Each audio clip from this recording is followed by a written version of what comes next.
Om Sam Saraswati Namaha. Namaste. And tonight we're going to begin chapter 8 of the Devi Gita. It's on page 166. And the goddess said, and thus, by the various practices of yoga, unite the soul in meditation on me, the form of the Supreme Divinity. O King, devotees should become free from all afflictions, and sitting in a yogic posture should become fully present. It is manifest in union, moving in secret, whose name is a great word. It is manifest in union. It is a great secret. It's hidden deeply inside. It's extremely mystical, means it's not intellectually understandable. Whose name is a great word. Its name is Sabda Brahman, the name of God. That's a pretty great word you got there. All that is, all manifested existence, and all life attains liberation in it. It is the true of the true for all beings born, higher than the highest, the most excellent knowledge for all that lives.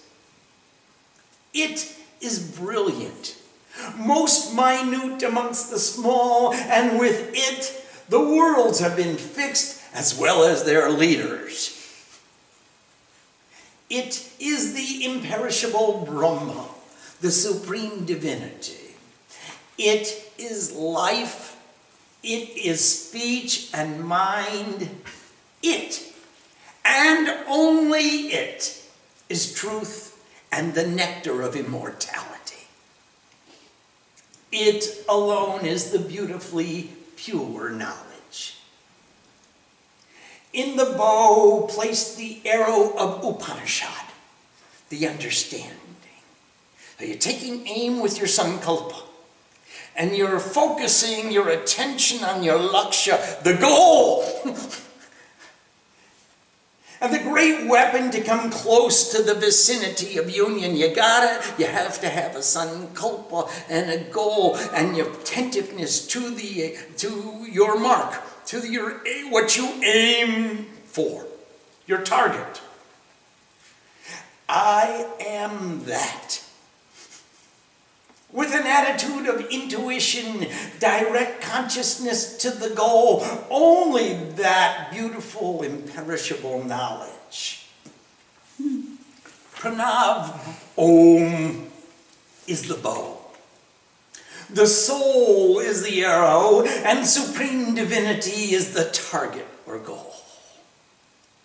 By means of full attention, the knowledgeable one will cause the arrow to strike that target, whereupon he becomes me. Here, heaven, earth, and the atmosphere have their being, along with the mind of all that lives. It is the only one, the soul of all beings born, and no other. Paramatma, the supreme soul, the totality of all the individual souls. Leave all words. Take this bridge to the nectar of immortality. Just as the spokes are attached to the hub of a wheel, in the same way all the nadis, the subtle and gross channels of circulation, are fastened in the one. It moves within the interior as diverse, victorious thoughts. Meditate on the soul by means of Om, which will grant prosperity in rejecting darkness. Darkness, I reject you. Ignorance, I reject you. Fear, I reject you. In the light of the fire burning in the city of Supreme Divinity, This is the city of supreme divinity. The soul is completely established. Mind manifests as the life force and is established in the matter of the body, the most gross envelope of the Supreme Spirit, the Annamaya Kosh. This is the envelope, the consistency of matter. So mind is the life force within this envelope of matter, gathering together in the heart. By means of that knowledge, the perceivers see beyond to the form of supreme bliss, to the nectar of immortality, to that shining light. Cleaving the bonds of the heart and cutting the knots of all doubts, with the destruction of these bonds of all activity, one is able to perceive the highest blessing. The highest blessing is to release ourselves from all bondage, both in the mind and in the heart. And cutting the bounds of all doubts. And one then is able to perceive the highest blessing.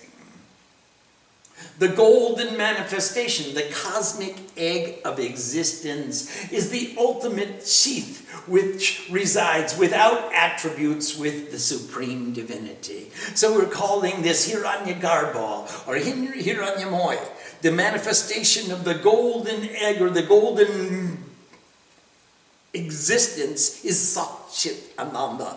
Annamai, Pranamai, Manamai, Vijnanamai, Anandamai, Sat Chit Ananda. So this golden manifestation is the ultimate sheath, this Sat Chit Ananda, which resides without attributes. It's Nirguna Brahman.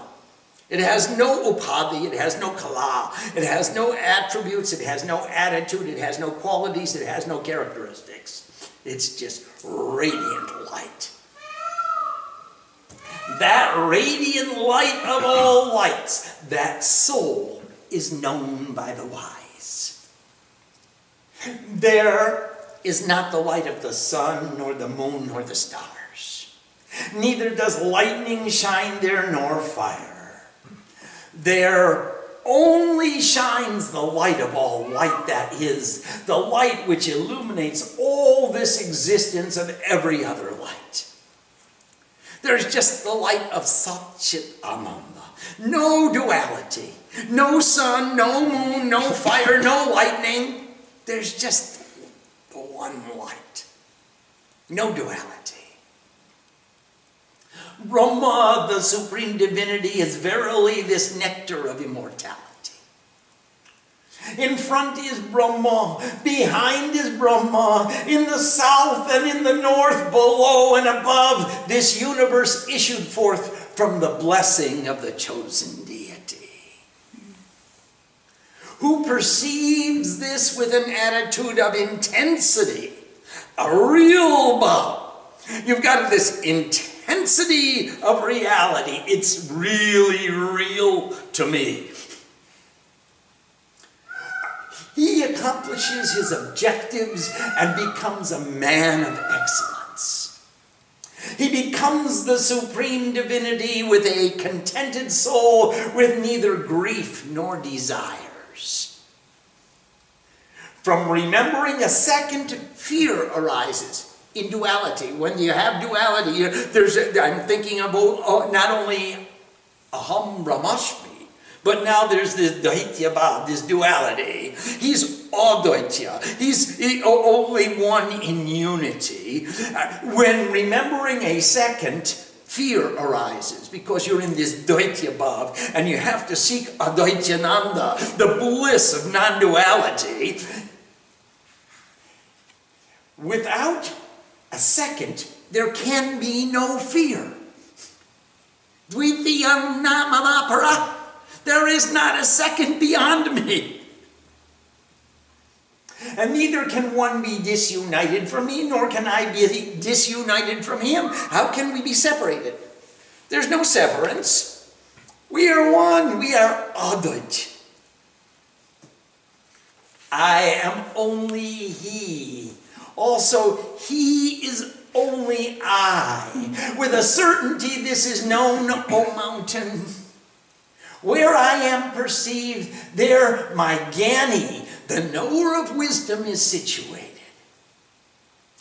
If anybody sees me, there, my Jnani, my Bhakta, the one who is illuminated with devotion to knowledge of me, he's present, wherever I am.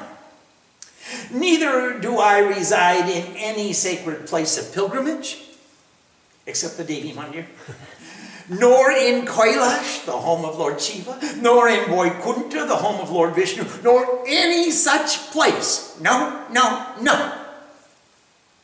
But I dwell in the middle of the lotus of the heart of my Jnani.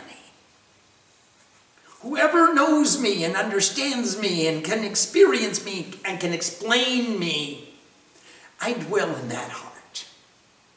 That's my place of pilgrimage. If you want to take a pilgrimage to find the Divine Mother, look in the heart of a Jnani. Someone who really has wisdom, who really has the bhava, who's got the juice.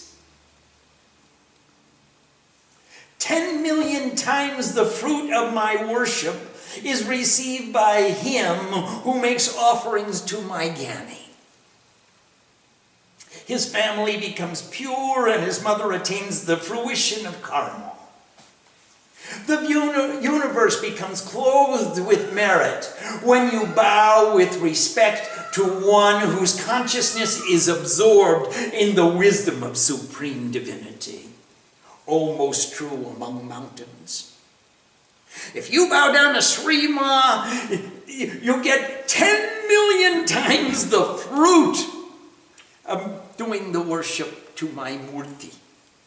Because in her heart is situated the wisdom of the Divine Mother. All has been explained by me, and there remains nothing left to be spoken. This can be conveyed to the oldest son, who is filled with devotion and the repository of good qualities, to disciples and others who are suitable, but it is not to be imparted to any others who are not. Give this knowledge with discrimination as to who is an appropriate recipient. To those who have the highest devotion for the gods and equally for the guru, just as for the gods, to such as these should the meanings be explained, so the great souls have declared. Who imparts this instruction is to be regarded even as the supreme Lord of all. So anybody who can teach us this highest wisdom and the path to attain this highest wisdom is to be regarded as the supreme soul of all. She is the supreme Lord. It's even more important to get her darshan than it is to get Ishwara's darshan. Because seeing Ishwara, we get inspired, but seeing Shrima, we get inspiration with instruction. And she says, sit down here and put the flowers here and say this mantra and chant this way and sing this way and sit this way and breathe this way. And she gives us instruction how we too can make the journey. So it's more important to find a Jnani and follow her example than it is even to have a vision of God. Who has received the benefits of this excellent action, this instruction, has no capacity to be free from debt. Lifetime after lifetime after lifetime, we will be indebted to she who gives us this wisdom. Never do we want to be free from the debt. We don't even want to pay it off. Just keep making payments for the rest of our lifetime after lifetime, because we bind ourselves to her and to her karma, and we come closer and closer and closer to exemplifying that karma in our own lives. The more we stay with her and the more we make payments on that instruction. The more we take the load, the burden of worldly interaction away from her, the greater is our capacity to watch what she'll do when she's free from these worldly necessities. And that's why we want to do seva to the Guru, who imparts this instruction. Because if we take over her worldly duties, she's free to go and ascend to the other worlds. And we are privileged to watch. And what she was doing in this world to become what she became, we get to take over and do it ourselves. Now that's win-win negotiation. That is really an opportunity. It is said that a greater authority resides with a father who has bestowed birth in Brahma, in divinity. So even you look at your own dad, and I think the next verse will explain it, but you look at your own dad and he gave birth to your body. But you look at your own guru and he gave birth to our souls. The father who gives birth to a body, his gift will be destroyed. You're going to change bodies. I mean, at some time or other, it's got to go. It's going to get a little bit old and a little bit creaky and a little bit freaky, and then it'll just kind of deteriorate. And then one day you'll wake up and say, I have the soul of a teenager. Why is my body not cooperating? But the birth in divinity is never destroyed. It goes with you from birth to birth to birth. It's eternal. The wisdom of Brahman is eternal. And the knowledge that your individual soul, the jiva, is one with the Paramatma, is eternal. That will go with you from circumstance to circumstance, whereas these bodies will at some time become the cause of all kinds of difficulties. Therefore, do not cause harm to him whose speech has caused knowledge. If she gives us wisdom, don't put obstacles in her way. Do everything we can to try to repay the debt, beginning with receiving with an attitude of respect and appreciation. Therefore, in all the conclusions of the scriptures, who imparts the knowledge of Brahma, the supreme knowledge, is the highest guru. If Shiva becomes angry, the guru can save. But if the guru becomes angry, Shankar cannot. Remember, Lomash Muni's disciple became Kakbushundi. He was always talking back to his guru, and one day the Shiva got mad and said, disrespect to the guru is disrespect to Shiva. And I curse you, you'll take 1,000 births in the lowest forms of creation imaginable. Lomash Muni bowed down to Shiva and sang that great hymn of praise, and he said, Shiva, please forgive my disciple. And Shiva said, I can't forgive your disciple. His behavior is intolerable. And once I've given a curse, it's going to stay a curse.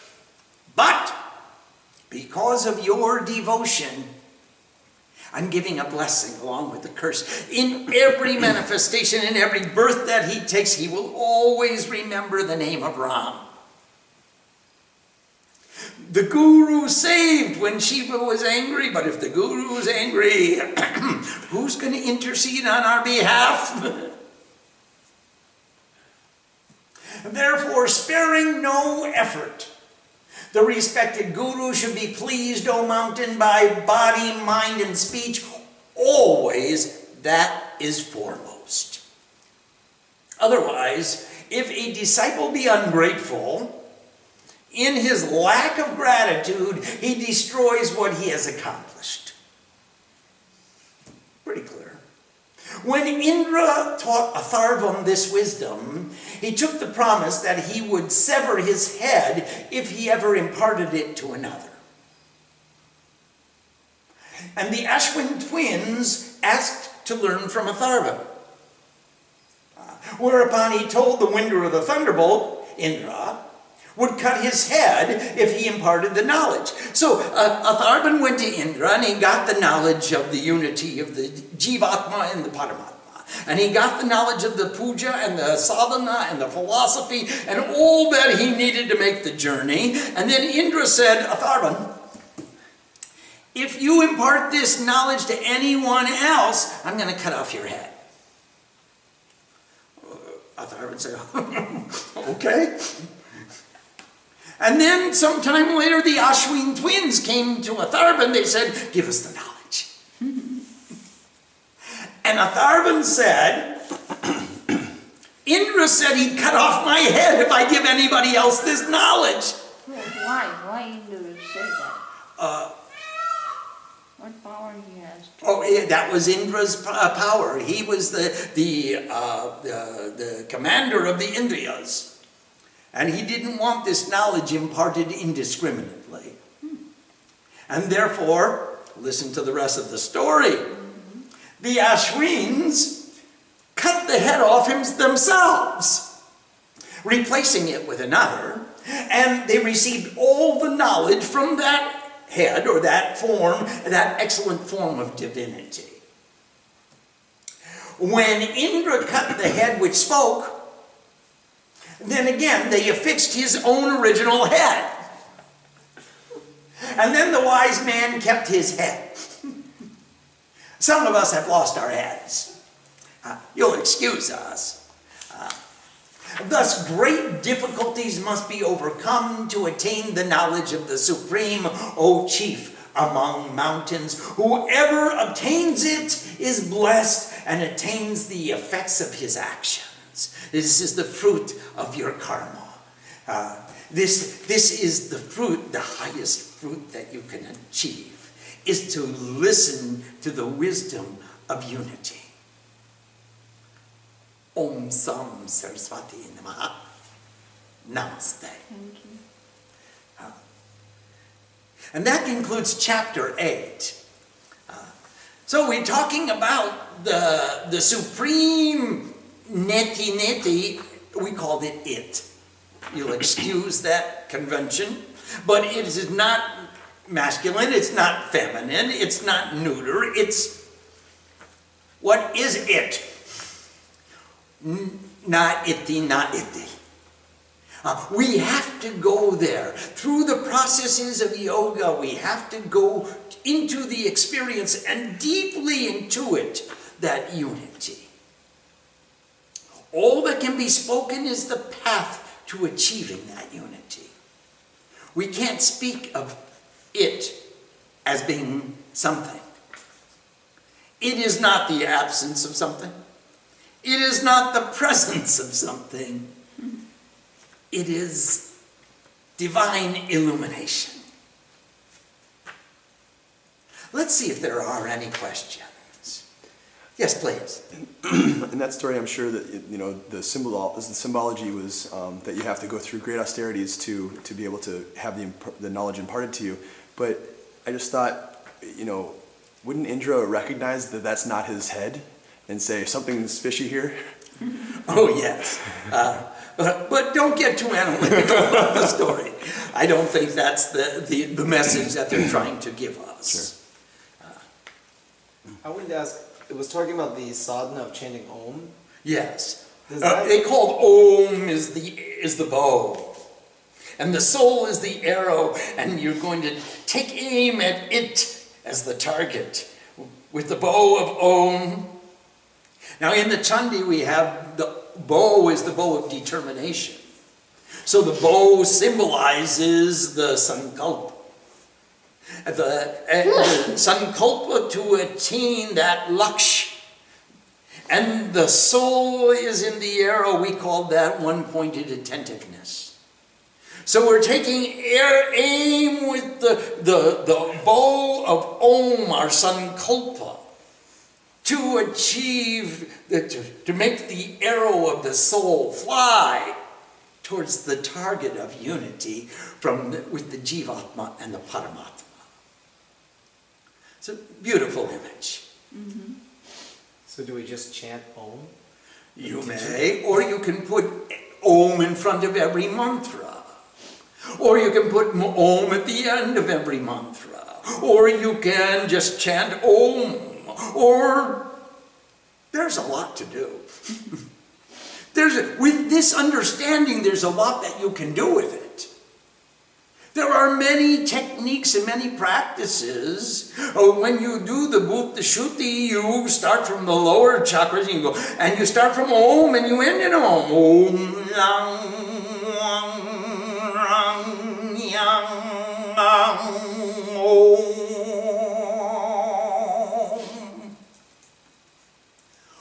Om Yang Rang Wang.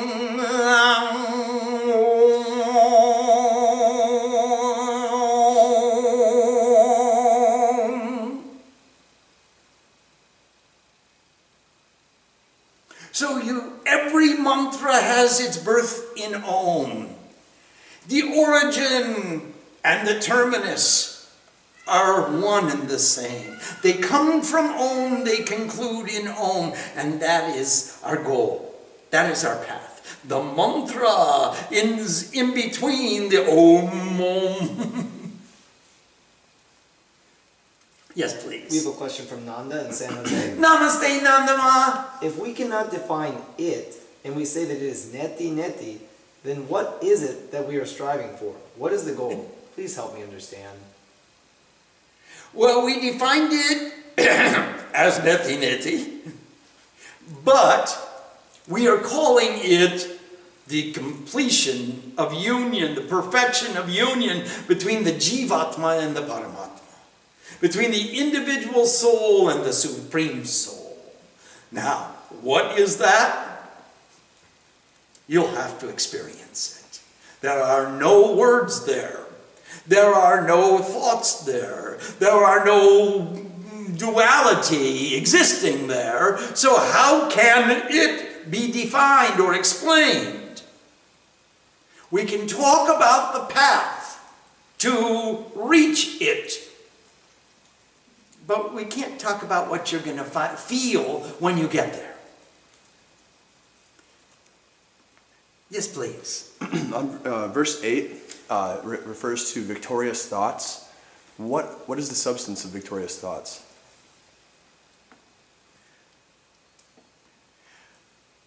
Victorious thoughts are the thoughts that put our duality at ease and move us towards unity.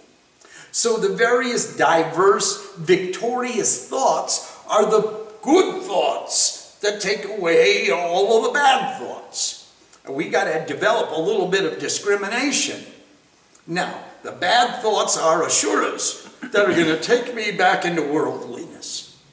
The good thoughts are devas, or divine illuminations, which are going to take me towards unity.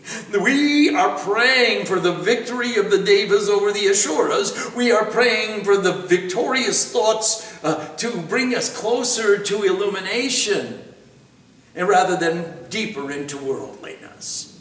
So that's what the meaning of diverse victorious thoughts are. Yes, please. We have a question from Ramya. Namaste, Rami Mami. You're fast.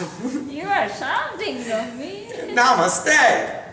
Is the presence of duality the Daitya bhavana, or is it having a type of bhavana or any thought? So is the presence of duality having a asuric bhava, or is it any bhava or any thought is duality? Any thought is duality. Ramya, some thoughts are bringing us closer to divinity, and they're good thoughts. Like Surat Raj, he had excellent thoughts.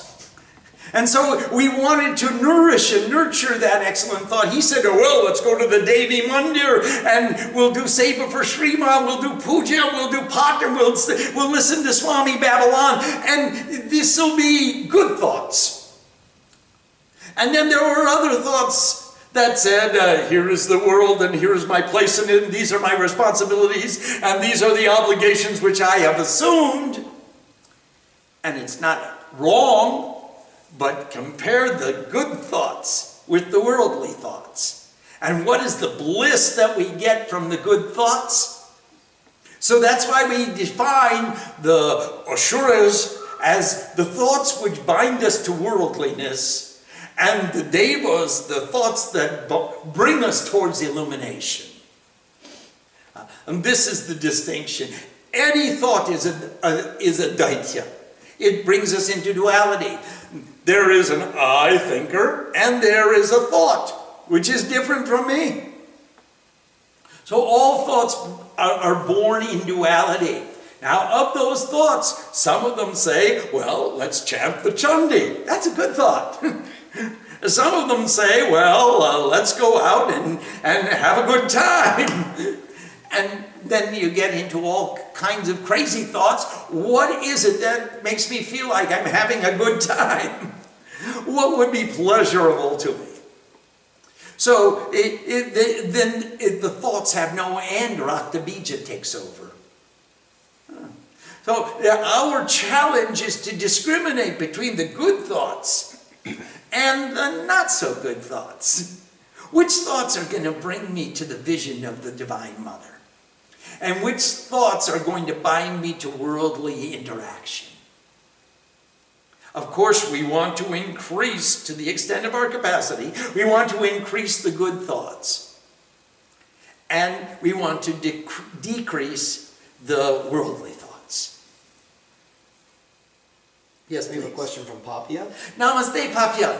In verses 14 and 15, is she saying that to perceive Brahma is to become Brahma? Brahma eva Brahma bhavanti. The knower of Brahma becomes Brahma. Who perceives this with an attitude of intensity, he becomes the supreme divinity. Brahma eva Brahma bhavanti. Who alone, he alone who sees, who perceives, who grokks Brahma, he becomes Brahma. Oh, yes, this is the path. We become one with the Supreme as soon as we see her.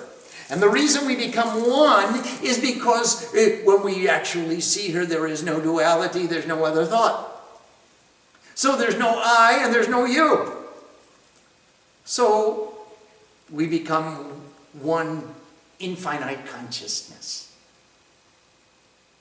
Yes, please. In verse 10, it says, mind manifests as the life force. It seems to be contradictory to the Manomaya Kosh and the Pranamaya Kosh. No, it's not contradictory.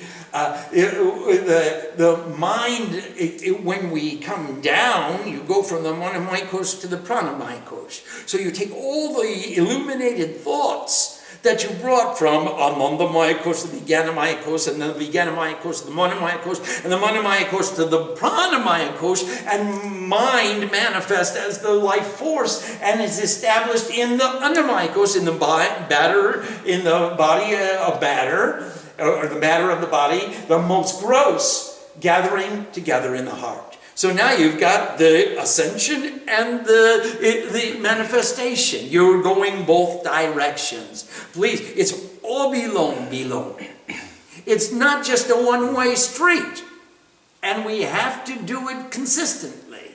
Each time you go in, so also you come out. And thereby we become recycling plants, taking all the negativities out of the world and taking all the positivities from the Supreme Soul, and breathing a soul, a life force into the creation. Yes, please. Nanda wanted to ask a follow-up question. Certainly. So is the goal then the union between the Jivatma and Paramatma? Do I understand correctly? Yes, you do. You said it very, very nicely, Nanda. That is the goal. Now, in order to achieve that supreme goal, there are many little goals along the way that we will use to demarcate our path and to measure our progress and to put us closer and closer and closer to that ultimate goal that we wish to achieve. So we need to make yam, niyam, asana, pranayam, and we're going to do all of these different steps to increase the presence of divinity in our lives. We can't just say at this stage of our lives, well, my goal is to have a complete, perfect unity between my soul and the Supreme Soul. Haribol, give me a break. The journey of 1,000 steps, or 1,000 miles starts with the first step. Now, the first step is I'm going to make a plan to increase divinity in my life. My guru told me, increase your asana, increase your spiritual practices by 5 minutes a month. That's totally doable. But then after the first year, I was sitting for an hour, and after the second year, 2 hours, etc., etc. So in this way, you'll make little goals in order to reach the big goal. That'll be the path that we take.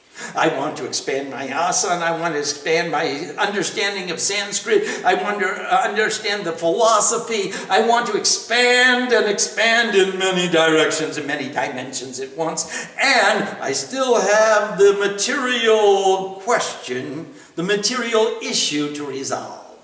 Every being on this planet must resolve the material issue. That is, how do I make a valuable contribution to the world so that I earn the privilege to go forward in my spiritual exercises? I can't just say, well, world, you take care of me and I'm going to go to God. Because the first rule of being a sadhu is to never allow yourself to become a burden to anyone else. And if you are a sadhu, then you will want to provide for yourself and be able to share something with others as well. So we all have to resolve the material issue while we are making these smaller sankalpas which bring us closer and closer to God. Yes, please. We have a question from Chandana. Namaste, Chandana. How can we understand the story as a metaphor for our own egos? Does severing and changing heads correlate to shifting our egos when imparting knowledge in relation to the... Oh, absolutely. Chandana, when you give up your ego, then you can impart the knowledge. Otherwise, if you're just giving speeches and lectures and say, look at me, I get to sit on the chair in front of the gods at the altar and pontificate and give the supreme knowledge to everybody, then it fails to be knowledge. It becomes an expression of ego. And that's not what we're trying to do. That is not the objective, is to have everybody recognize you. The objective is to have everybody recognize her. And if we are successful in drawing attention to the Supreme Goddess, then we have succeeded in our mission. And if we ultimately encourage people to draw attention to ourselves, we have just enhanced the ego, which is even more difficult to get rid of. The ego becomes stronger, we become more bound, we lose our capacity. Remember, the first step in the Chandi is the removal of the curses. And the Chandi was cursed that these mantras are so powerful that if anyone uses them for other purposes other than their intended purposes, that they will fall and fail. And what that means to me, as I understand it, Chandana, is that Chandi is a very powerful tool for surrendering the ego and cutting down the ego. It's a tool for uniting the Jivatma with the Paramatma. And if we use that instead as a tool for my self-aggrandizement, for my ego enhancement, so I can raise money. I'm going to do these mantras and you'll change your karma because of my mantra. Just make a donation here. If I make it as a tool of my livelihood or as a means of enhancing my authority or my power, then I am relegating myself to a lifetime without God. What a horrible curse. What a horrible curse. Because if I abuse my tool, the Tundi is a tool for uniting and surrendering the ego and uniting with God. If I abuse my tool and use it for fundraising for me and selfish consideration for me, then what will I use to extricate myself from the bonds of attachment to ego? The tool won't work for me. Every time I say the mantra, I'll look at the donation box. I'll look at the collection plate. I'll pass the basket around. Every time in my mind I say that mantra, it won't work for me because I'm using it as a business tool rather than as its originally intended purpose. Now that's the curse.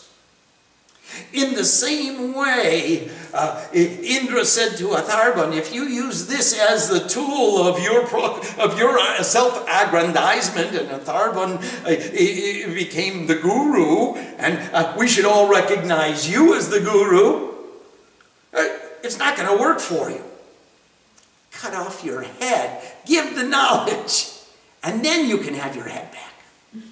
You can't give that knowledge with ego. That's the meaning of the story.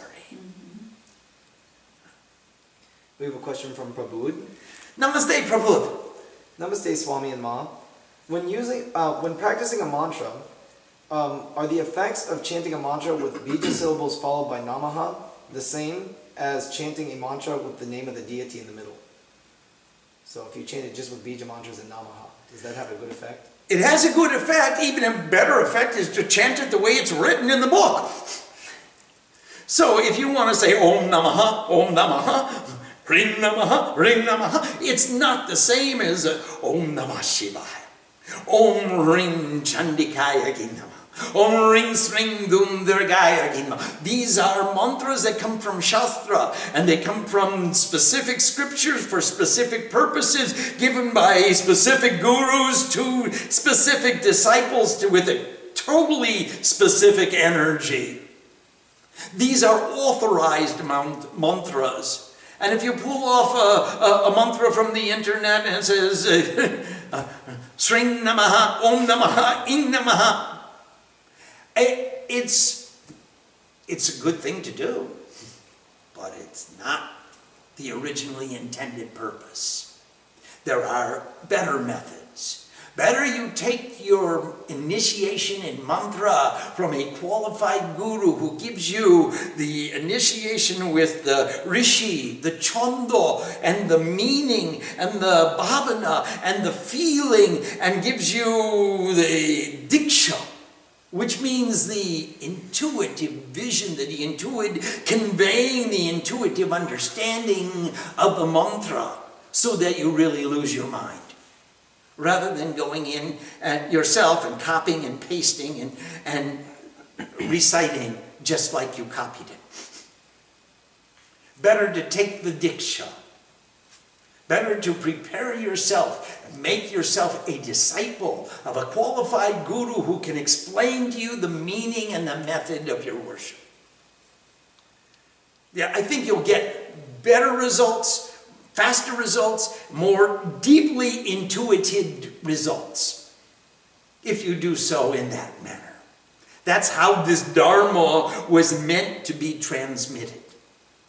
It wasn't meant really to be transmitted through the internet and everybody can copy and paste any mantra and put that into their daily practice. That was not the original intention. Please. We have a question from Elijah in Seattle. Namaste, Elijah Baba. In verse 16 it says, without a second there can be no fear. Is this saying that when we overcome fear, we transcend time and vice versa? Or is that it's a second form from her? There's no second form from her. There is no second form of anything. There is no duality. When we are in union, there is only unity. So when we stay in union, we stay in that bhavana. There is no fear because there's nothing that could impair me in any way. So because of that unity, we escape from all fear. Now it's true that we have, if there's a union even in the duality where we trust completely, then we lose our fear as well. So as you move from Bhav Samadhi into Savikalpa Samadhi and then into Nirvikalpa Samadhi, you achieve greater and greater states of freedom from fear. We have a question from Papia in Delaware. Namaste, Papia. Again and again, we are told that when someone becomes a Brahma Jnani, his family and his parents become pure and attain the benefits. Can you explain this? Is their karma wiped away? Not completely, but a lot is. Papia, when you live in the home of a Jnani, even if you stay for a few days or a few hours and hang out with Srima, you'll find that there's a grace that is absorbed by everyone in the household. She has a certain rhythm of life. She has a chondo. She has a certain bhavana with which she does everything. She has a certain grace with which she flows through all of the things that she has to do. Whether she's cooking or whether she's serving or whether she's writing new songs or whether she's studying scriptures or in every way, there's just a certain grace that attains to the entire family. And it expands when you live there with time. Her goals become your goals, and her plan becomes your plan, and you sort of gravitate. You are like the iron coming towards the chumbak, the magnet, which just kitchen baby.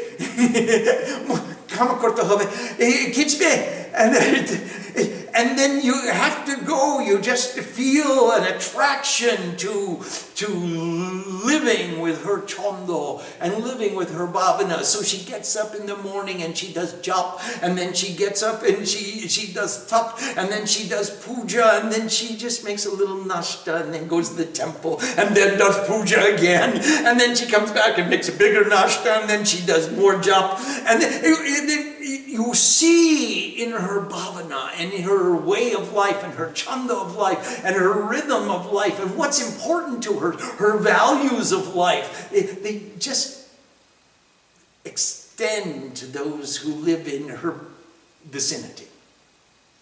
Salokya, samipya, sarupya, sadrishya, sayuj. We have another question from Nanda. Nandaman, namaste. Can you please share your own experiences and stories in chanting the Devi Gita? Thank you. No. I had a lot of fun with Devi Gita. It's a magnificent document. You can tell I love it a lot.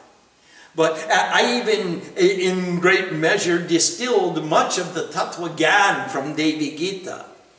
And I understand that Tattva Gyan is really an anthology, a sutra, explaining all the steps that we need to remember before we even start out on our journey.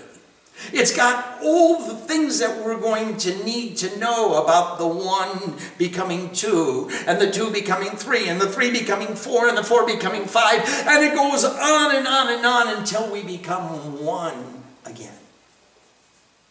And that was my experience in Devi Gita.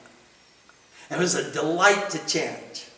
I only chanted Devi Gita alone as a book for a few years. Most of the time I did the Devi Bhagavatam, 18,000 verses. And I do it in 7 days. And it was just a blast. I mean, there was nothing else going on in my life. I would get up in the morning and I would do 2,000 verses in an asan. And then I would, that's how we did it. And Mom would feed me and I would chant the Devi Bhagavatam all day long. And much of the night. And then in the late night, we used to have satsang, and people would come and we would explain the verses and translate them from, remember that, Mom? Wasn't that fun? We would translate this into Bengali and into Hindi and into English, and we had really a blast with it. It was a great satsang. The Swamiji did from morning, he sat down and he get up 7 o'clock evening. So beautiful. Yeah, that was really a lot of fun. Oh. But I of course, when they do the Devi Bhagavatam, you read the Devi Gita. And then I said, this is so powerful and it's so sublime and it's so important. So then I think we better take it as a scripture.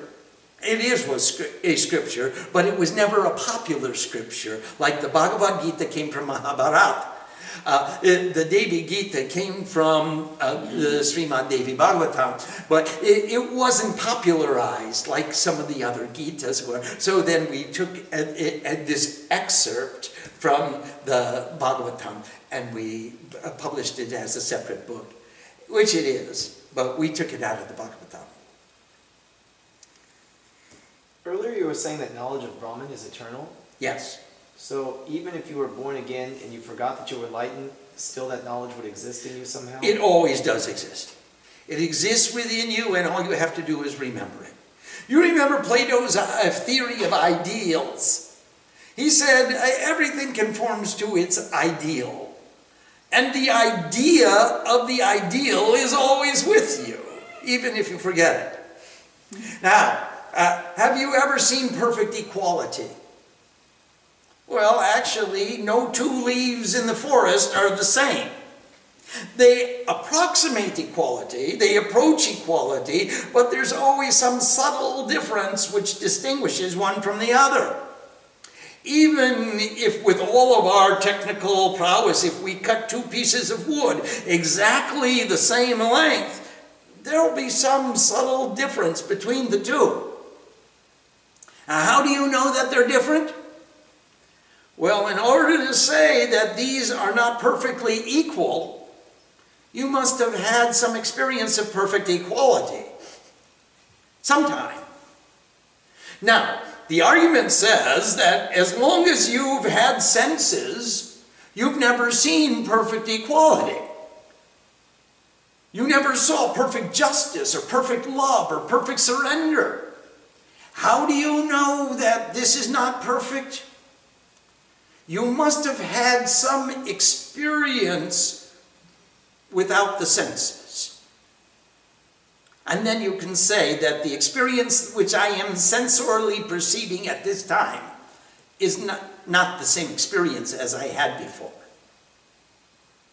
Now, since we've had the senses since birth, it means that sometime before we were born, we must have had this experience of perfection.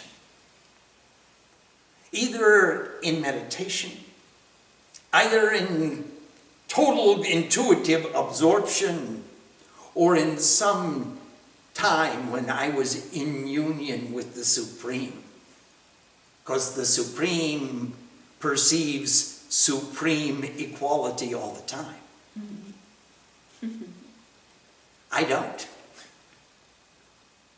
The Atma, Jivatma, does not perceive supreme equality all the time. He conceives of it and says, this doesn't quite measure up. But he doesn't perceive it like the Supreme Ishvara perceives it. So, in the same way that knowledge of the Supreme remains with us, and that's the criteria by which we discriminate, this falls a little bit short. This is not perfect justice. This is not perfect love. This is not perfect harmony. This is not perfect. It's a little bit short. It approximates it. It comes close. And yet there's just a little bit of individuality left that says it's not perfect yet. That knowledge is in your soul. That knowledge is with you from birth to birth. In whatever body you take, You understand that this creation is an approximation. It's not a perfect representation. It's not the manifestation of perfect equality or perfect harmony, perfect justice, perfect love. It's the approximation. And we as sadhus strive for efficiency in our every action, so we try to achieve that state of perfection to the extent of our capabilities. That's our prayatna, ichashta kochi. This is our goal.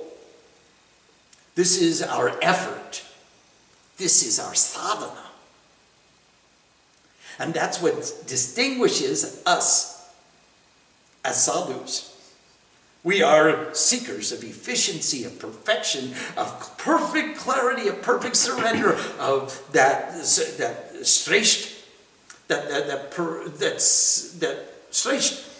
perfect surrender of the jivatma into the Paramatma. Perfect unity with God. Om Sam Saraswati Namaha. Namaste.